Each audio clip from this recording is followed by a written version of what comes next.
ভরতপুরে বাড়ির পোষ্য গরু বিক্রি করা নিয়ে স্বামী স্ত্রীর মধ্যে মতান্তর, আর সেই অভিমানী গলায় ফাঁস দিয়ে আত্মঘাতী হলেন স্বামী। বৃহস্পতিবার রাতের ওই ঘটনা মুর্শিদাবাদ জেলার ভরতপুর। খাটাইতে এই জন্য ঝগড়া হয়েছে, সেই জন্য। বৃহস্পতিবার রাতের ওই ঘটনা মুর্শিদাবাদ জেলার ভরতপুর থানার করেয়া গ্রামের। পুলিশ জানিয়েছে মৃতের নাম নির্মল হাজরা, বয়স 38। তিনি ওই গ্রামের বাসিন্দা ছিলেন। এই ঘটনায় পুলিশ একটি অস্বাভাবিক গরু ব্যাপার নিয়ে গরু বাছুর আছে, তার জন্য বলেছিলাম বীজতে এখন যতক্ষণে খায় ততক্ষণে খায়, তাই গরু বাছুর বীজবে না, তার জন্য এটা হয়েছে।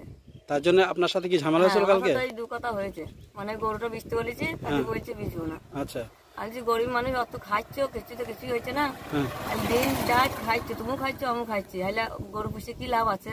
কোনো লাভ নাই। গরু খাটি দাও গা, ওনার খোল ভাত অল্প লাগবে লাগবে, তার জন্য বলছে গরু আমি বীজতে গেলে সব বীজবো না, বীজবি জন্য পাঠিয়েছে। মৃতের পরিবার সূত্রে জানা গিয়েছে এদিন সন্ধ্যায় ওই বাড়িতে গরু পোষা নিয়ে অশান্তি দেখা গিয়েছিল। মৃতের স্ত্রী প্রতিমা হাজরা কয়েকটির মধ্যে একটি গরু বিক্রি করতে দিতে চেয়েছিলেন, কিন্তু তাতে বাধা দিচ্ছেন স্বামী নির্মল। এ নিয়ে অনেকক্ষণ ধরে তাদের মধ্যে কথা কাটাকাটি হয়। পরে রাত 9টা নাগাদ খাওয়ার পর উভয়ে নিজের ঘরে ঘুমোতে চলে যান। এরপর সকালে মৃতের বাড়ি থেকে কয়েকশো মিটার দূরে মাঠের মধ্যে একটি গাছে ওই যুবকের ঝুলন্ত দেহ দেখতে পান বাসিন্দারা। পরে পুলিশকে খবর দেওয়া হয়। মৃতের স্ত্রী বলেন, যেভাবে খরচ বেড়েছে তাতে বেশি গরু পুষে লাভ নেই বলে স্বামীকে বোঝাচ্ছিলাম, কিন্তু স্বামী বলছিলেন এটি কেন বিক্রি করতে হলে সব গরু বিক্রি করে দেব। এ নিয়ে আমাদের মধ্যে অশান্তি হয়, কিন্তু এই অভিমানে স্বামী আত্মহত্যা করবেন সেটা চিন্তাও করতে পারেনি।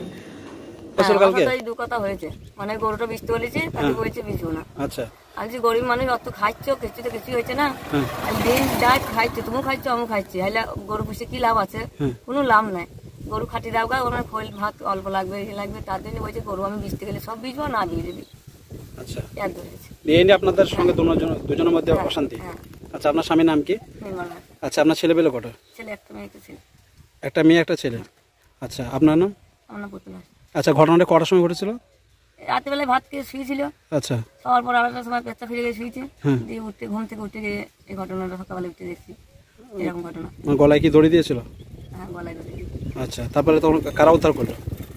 গ্রামের লোক নামিয়েছে। আচ্ছা, ঠিক আছে। আচ্ছা।